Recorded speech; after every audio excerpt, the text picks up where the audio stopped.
Hello friends, मैं विष्णु कुमार गुप्ता आप सभी का विष्णु लर्निंग पोर्टल पर स्वागत करता हूं। यह है हमारा वीडियो नंबर 24। ठीक है, इसमें मिसलेनियस एक्सरसाइज जो चल रही है आपकी, कोशिश होगी कि आज के वीडियो में वो पूरा हो जाए। ठीक है, तो देखो क्वेश्चन नंबर 4 आपका, find the domain and range of the real function F defined by F X बराबर √x-1। ठीक है ना, हम लोगों को इस फंक्शन के लिए डोमेन और रेंज बतानी है। डोमेन क्या होगी, जिसके लिए जिन जिन x के लिए डिफाइंड हो, तो ये क्या हो जाएगा डोमेन।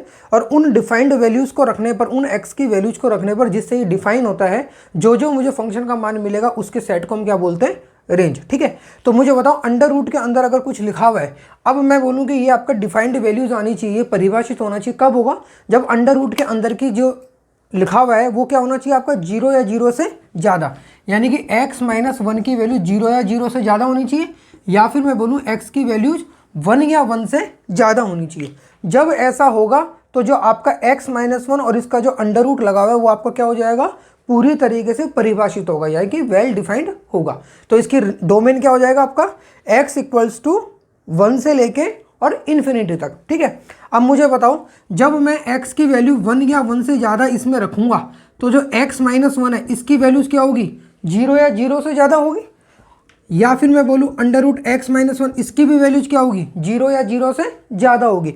तो इसकी रेंज क्या बन जाएगी, 0 से लेके अनंत तक। ठीक है, तो इसमें लिखो कि f(x) बराबर क्या दिया हुआ है आपको, √x-1। ठीक है, सो for all x greater than equal to 1 √x-1 is defined। ठीक है ना, for all x is greater than equal to 1 के लिए √x-1 क्या होगा, डिफाइंड होगा। सो डोमेन बराबर क्या हो जाएगा आपका, 1 या 1 से ज़्यादा होना चाहिए, 1 या 1 से ज़्यादा। तो 1 पे क्या लगेगा, क्लोज्ड इंटरवल, क्योंकि 1 भी यहाँ पे आ सकता है, तो 1 पे लगेगा आपका क्लोज्ड इंटरवल, और कहाँ तक जाएगा, अनंत तक। ठीक है, दूसरा क्या हो जाएगा, for all x is greater than equal to 1, जब मैं 1 या 1 से ज़्यादा वाले x में रख रहा हूँ इसमें, उनके लिए f(x) for all x greater than equal to 1 f(x) will be always greater than और इक्वल टू 0, ठीक है। इसलिए रेंज बराबर क्या हो जाएगी, इसकी रेंज हो जाएगी 0 से लेके अनंत तक, और 0 पे लगेगा आपका ओपन इंटरवल, नहीं लगेगा क्लोज इंटरवल लगेगा, क्योंकि 0 के साथ में इक्वल का साइन आ रहा है। जब मैं यहाँ पे 1 रखूंगा तो 1-1 क्या बनेगा, 0, और 0 का अंडर रूट क्या होगा, 0, तो इसमें 0 भी आने वाला है, इसलिए 0 इसमें शामिल होगा। और इन्फिनिटी पे तो आपको पता ही कि क्या लगता है, open interval. Next question number 5 देखो क्या दिया हुआ है, फिर से एक रियल फंक्शन आपको दिया हुआ, उसका डोमेन और रेंज आपको निकालनी है। फंक्शन क्या दिया हुआ है, f(x) बराबर दिया हुआ है आपको, ये 2 बार लिखा गया। f(x) बराबर आपको क्या दिया हुआ है, मोड x-1। ठीक है ना, मॉड्यूलस फंक्शन की वैल्यूज हमेशा क्या निकल के आती है, पॉजिटिव वैल्यूज निकल के आती हैं, यानी ये तो हमें यहीं पे पता चल गया कि इसकी रेंज क्या बनने वाली है, सारे के सारे पॉजिटिव रियल नंबर्स। ठीक है ना, और 1 बनेगा क्या, 1 भी बनेगा, क्योंकि वो 0 बनेगा क्या, तो 0 भी बनेगा, क्यों, जब मैं x की वैल्यू 1 रखूंगा तो 1-1 क्या बन जाएगा, 0, यानी कि इसकी रेंज तो हमें क्वेश्चन को देखते पता चल गई। अब बात करते हैं इसके डोमेन की। डोमेन यानी कि हम इसमें x के क्या क्या मान रख सकते हैं। तो मुझे बताओ, क्या कोई भी ऐसा x का मान है जो कि रियल वैल्यूज में आता हो, x आपका कोई भी ऐसा x है जो कि रियल नंबर हो और वो मैं इसमें रखूं तो फंक्शन डिफाइन नहीं हो, ऐसा कोई x नहीं होगा। अब जितने भी रियल नंबर्स हैं वो x की जगह रख सकते हैं, इसलिए इसका डोमेन क्या हो जाएगा, पूरा का पूरा रियल नंबर्स का सेट R। ठीक है, और इसका रेंज क्या हो जाएगी, पूरे के पूरे रियल नंबर्स, केवल किसको छोड़ के, नेगेटिव को छोड़ के, क्योंकि नेगेटिव इसका मान कभी बनेगा नहीं, ये मॉड्यूलस फंक्शन है आपका, और मॉड्यूलस फंक्शन की वैल्यू कभी भी नेगेटिव नहीं आती है। तो इसमें क्या लिखेंगे अपन, सिंस f(x) बराबर मोड x-1, ये जो फंक्शन है is defined for all x belongs to R। So domain बराबर तो क्या हो जाएगा आपका R। ठीक है, अब बात करते हैं इसकी किसकी, अपन रेंज की। तो हम देखेंगे, it can be seen that f(x) will have all the values from set of real numbers from set of real numbers केवल किसको छोड़ के, except negative numbers, except negative real numbers. Negative real number नहीं आएंगे, बाकी F में सारी की सारी वैल्यूज आने वाली है। तो इसका रेंज क्या हो जाएगी, इसकी रेंज बराबर हो जाएगा 0 से लेके इन्फिनिटी तक। 0 पे लगेगा आपका क्लोज्ड इंटरवल, क्योंकि जब मैं 1 रखूंगा तो 1 - 1 क्या बनेगा आपका 0।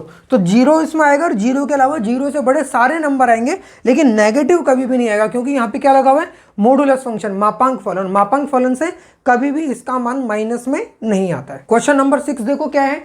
लेट एफ बराबर एक फंक्शन दिया हुआ आपको x, x² अपॉन 1 + x²। साथ में बोला है x क्या है आपका रियल नंबर है कोई, be a function from r into R, यानी r से r में एक फंक्शन आपको दिया हुआ है। Determine the range of f, इस फंक्शन की आपको क्या निकालनी है, रेंज निकालनी है। देखो डोमेन निकालना होता तो क्या होता, हम x के कौन कौन से मान रख सकते हैं, तो x की जगह में कुछ भी रख सकता हूं, तो डोमेन तो इसका क्या हो जाता, r हो जाता। अब बात करते हैं रेंज की, यानी कि x के मान जब मैं इसमें कुछ भी रखता हूं तो उसको रखने पे मुझे जो y के मान, यानी कि ये जो सेकंड एलिमेंट है आपका, ये जो मिलेगा, इनके सेट को हम क्या बोलेंगे, इसका रेंज बोलेंगे। तो देखो एक चीज आप मुझे बताओ, यहाँ x², नीचे है 1 + x², यानी अगर मैं अंश बटा हर की बात करूं, न्यूमरेटर अपॉन डिनोमिनेटर की बात करूं, तो मुझे बताओ अंश बड़ा है या हर बड़ा है। हर बार क्या होगा आपका, हर ही बड़ा होगा, ठीक है ना। ऊपर x² है, नीचे भी x² है, पर साथ में एक 1 और ऐड हो रहा है, यानी कि यहाँ पे जो भी मान आएगा नीचे उससे एक ज्यादा आएगा। तो मुझे बताओ जब भी अंश बटा हर में अंश छोटा होता है, हर बड़ा होता है, न्यूमरेटर छोटा होता है, डिनोमिनेटर बड़ा होता है, तो उस फ्रैक्शन का मान क्या होता है, हमेशा 1 से कम होता है। तो इसका मतलब मुझे क्या पता चल गया इसमें, इसका मतलब मुझे ये पता चल गया कि इसमें जो रेंज बनेगी उसमें इसकी मैक्सिमम वैल्यू क्या होगी, 1 भी नहीं होगी, 1 से कम ही होने वाली है। इसके लिए मैं आपको कुछ यहाँ पे क्या करता हूँ, x के अलग अलग मान रख के इस फंक्शन की कुछ वैल्यूज लिख देता हूँ, ठीक है। जैसे मान लो f बराबर क्या हो जाएगा, देखो मैं अलग अलग रखता हूँ। x की जगह मान लो मैंने 0 रखा, तो 0 रखूंगा तो क्या होगा, 0 ऊपर 0 बन गया तो नीचे की वैल्यू पूरी 0 बन गई। अगर ऊपर 0 कर दिया मैंने, नीचे 1 + 0 यानी 0/1, और 0/1 का मतलब 0। अब मैं 1 रखता हूँ तो क्या होगा, अगर x की जगह मैंने 1 रखा तो ये 1 का स्क्वायर 1 अपॉन 1 + 1 यानी 1/2। ओके, अब मैंने 2 रखा तो देखो 2 और ये हो गया 2 दूना 4, और नीचे हो गया 4 + 1 5। 3 रखूंगा तो यहाँ पे हो जाएगा 9, नीचे हो जाएगा 10। 4 रखूंगा तो ऊपर 16, नीचे 17। 5 रखूंगा तो ऊपर 25 और नीचे 26। इसी तरीके से चलता जाएगा कुछ ना कुछ, ठीक है ना। इसी तरीके से ऑर्डर्ड पेयर आते जाएंगे। मुझे बताओ इसके अंदर जो सेकंड एलिमेंट है उनका सेट मिलके ही तो रेंज को बनाता है। तो अब सेकंड एलिमेंट को देखो क्या आ रहा है, एक बार आ रहा है 0, और बाकी के जितने भी नंबर आ रहे हैं 0 से बड़े आ रहे हैं, ठीक है। लेकिन क्या कोई भी नंबर 1 तक भी पहुंच पा रहे हैं, नहीं पहुंचेगा, कभी नहीं पहुंचेगा। क्यों नहीं पहुंचेगा, क्योंकि अंश बटा हर में हमेशा यहाँ पे हर बड़ा होगा, और जब हर बड़ा होगा 1 से ज़्यादा बड़ा होगा, क्योंकि ऊपर अगर जो भी मान आएगा नीचे क्या होगा, उसमें 1 जुड़ जाएगा। देखो ऊपर 4 है तो नीचे 5 आ गया, 9 है तो 10, 16 है तो 17, 25 है तो 26। तो जब भी ऐसी सिचुएशन होगी इसका मान कभी भी 1 पहुंचेगा, 1 भी कभी भी नहीं पहुंचेगा, 1 से थोड़ा सा कम ही रहने वाला है। जैसे मान लो मैंने x की जगह 100 रख दिया तो क्या होगा, x की जगह 100 रखूंगा तो आपका ऑर्डर्ड पेयर क्या बनेगा, 10,000 और ये 10,001। लेकिन अभी भी इसका मान क्या 1 पहुंच पा रहा है, नहीं पहुंच पा रहा, अभी भी इसकी वैल्यू 1 से कम ही है। तो इसका मतलब अगर मैं इसको ऑब्जर्व करूं तो क्या दिख रहा है इसमें साफ साफ मुझे, it can be observe from the values in the second element that range will be greater than or equal to 0 zero या जीरो से बड़ी होने वाले नेगेटिव तो कभी आएगी नहीं, क्योंकि ऊपर भी स्क्वायर और नीचे भी स्क्वायर के साथ में 1 ऐड हो रहा है, तो नेगेटिव तो कभी आएगा ही नहीं। ग्रेटर देन और इक्वल टू 0, लेकिन 1 तक भी कभी नहीं पहुंचेगा, बट लेस देन 1, ठीक है ना। लेस देन क्या होगा 1, इसलिए रेंज बराबर क्या हो जाएगी, देखो इसकी रेंज बराबर क्या होगा 0 से लेके 1 तक, लेकिन 0 इंक्लूड होगा और 1 इंक्लूड नहीं होगा। और हमसे इस क्वेश्चन में उसने क्या पूछी थी, रेंज ही पूछी, तो रेंज ये हो गई आपकी 0 से लेके 1 तक। नेक्स्ट आपका क्वेश्चन नंबर 7 देखो क्या है, एक लेट एफ एंड जी दो फंक्शन दिए हैं आर से आर में, इस तरीके से डिफाइंड है कि एफ एक्स बराबर दिया हुआ आपको एफ एक्स प्लस 1 और जी एक्स बराबर दिया आपको 2x माइनस 3। तो आपसे उसने क्या पूछा है, एफ प्लस जी, एफ माइनस जी, एफ अपॉन जी, यानी कि फलनों का आपको दोनों फंक्शंस का एक बार एडिशन करना है, एक बार एफ में से जी को सब्ट्रैक्ट करना है, एक बार एफ और जी का रेशियो यानी कि रेशनल फंक्शन जो होता है अपना वो अपन को देखना है। तो देखो ये सिंपल है बिल्कुल, जैसे नंबर्स को ऐड करते हो उसी तरीके से फंक्शंस ऐड होते हैं, बिल्कुल सिंपल है। क्या होगा देखो, आपको दिया हुआ है, क्या दिया हुआ है देखो, इट इज गिवन, क्या क्या दिया हुआ है आपको, एफ एक्स बराबर तो दिया हुआ है एक्स प्लस 1 और जी एक्स बराबर दिया हुआ है आपको 2x माइनस 3। अब देखो सबसे पहली चीज क्या निकालनी है हमको, f प्लस जी। अब f प्लस जी का मतलब x के साथ में f प्लस जी x हमको निकालना है, तो f प्लस जी एक्स यानी क्या होता है, एफ एक्स प्लस जी एक्स, यानी दोनों फलनों का योग। अब एफ एक्स का मान क्या है आपका x प्लस 1 और जी एक्स का मान क्या है 2x माइनस 3। जोड़ दिया इसको, 2x और x कितना हो गया 3x और माइनस 3 प्लस 1 यानी कि माइनस का 2। तो आपका एफ एक्स एफ प्लस जी एक्स बराबर कितना हो गया 3x माइनस 2।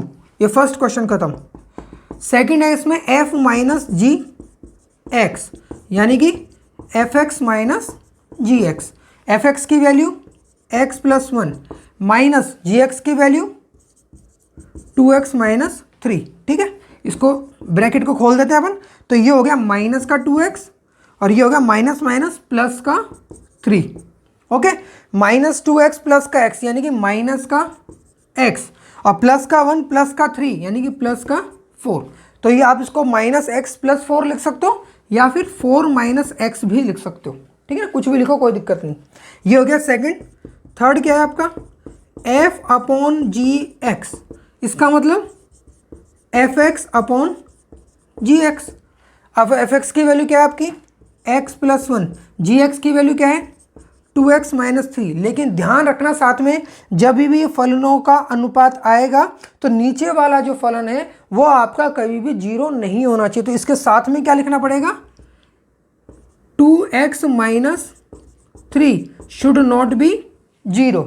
अगर 2x माइनस 3 देखो 0 मैं अलग से कर रहा हूँ यहाँ पे, 2x माइनस 3 0 नहीं होना चाहिए। इसका मतलब अगर मैं माइनस 3 को उधर ले जाऊँ तो 2x बराबर क्या नहीं होना चाहिए 3 नहीं होना चाहिए और x बराबर क्या नहीं होना चाहिए 3/2 नहीं होना चाहिए। तो फाइनल कंडीशन क्या होगी आपकी, इसका वैल्यू क्या हो जाएगी x plus 1 upon 2x minus 3, लेकिन साथ में क्या होगा x शुड नॉट बी 3/2, क्योंकि अगर x की वैल्यू 3/2 होगी तो नीचे वाले का मान क्या हो जाएगा 0, और अगर नीचे वाला 0 हो जाएगा तो अंश बटा हर की जब मैं वैल्यू निकालूंगा तो वो क्या आएगी आपकी अनडिफाइंड होगी, वो डिफाइंड नहीं होगी। नेक्स्ट आपका क्वेश्चन नंबर 8 देखो क्या दिया हुआ है, लेट f बराबर एक फंक्शन दिया हुआ है, उसके 4 एलिमेंट उन्होंने लिख दिए हैं और साथ में फंक्शन क्या है z से z में, ठीक है।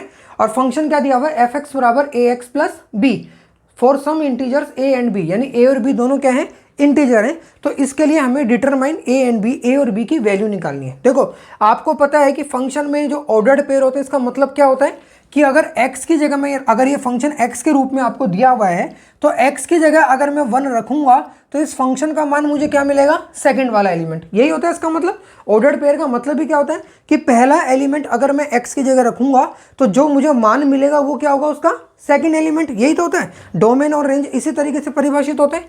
तो इसका मतलब इसमें आपको एफ एक्स बराबर ए एक्स प्लस बी को सॉल्व करने के लिए अलग अलग उसने चार वैल्यू आपको दे दी है। इन 4 में से जो आपको ठीक लगे वो इसमें रखो और रख के ए प्लस बी की वैल्यू, ए और बी की वैल्यू दोनों की वैल्यू हमें निकालनी है, ठीक है। तो देखो जो हमें दिया हुआ फंक्शन वो मैंने लिख दिया है, ये हमको फंक्शन दिया हुआ है इस तरीके से दिया हुआ है और f क्या है z से z में, फ्रॉम z टू z, तो ये तो मैंने यहाँ पे लिख के रखा है, ठीक है। अब आगे देखो आपको क्या दिया हुआ है एफ एक्स बराबर ए एक्स प्लस बी, ठीक है। तो मैं करता हूँ अलग अलग। जैसे मान लो मैंने ये ले लिया, at x equals to 1, x equals to 1 पे एफ एक्स बराबर क्या आएगा आपका 1 ही आएगा। एट एक्स इक्वल टू 1 रखूंगा तो एफ एक्स बराबर क्या आना चाहिए, इसके हिसाब से 1 आना चाहिए। अब मैं इन दोनों चीज़ों को उठा के इस फंक्शन में रख देता हूँ। एफ एक्स की जगह रख दिया मैंने 1 ए, और एक्स की जगह भी क्या रख दिया 1 प्लस बी। तो इससे क्या मिला आपको, ए गुणा 1 करूंगा तो ए ही मिलेगा। ए प्लस बी की वैल्यू क्या मिल गई आपको, ए प्लस बी की वैल्यू आपको मिल गई 1। इसको दे दिया मैंने इक्वेशन नंबर 1। ओके, अब देखो मैं चाहूँ तो ये भी रख सकता हूँ, लेकिन देखो मैं ये क्यों रखना चाह रहा हूँ आपको बताऊँ। मैं 2,3 भी मैं रखूँगा तो इससे मेरे को कोई नई इस टाइप की इक्वेशन नहीं मिलेगी कि जिससे इसको मैं सोल्व करने में आसानी हो। लेकिन अगर एक तरफ मैं 0 ही रख दूँ, एक्स का मान डायरेक्ट 0 रख दूंगा तो ये तो खत्म ही हो जाएगा, डायरेक्ट मुझे किसकी वैल्यू मिल जाएगी, बी की वैल्यू।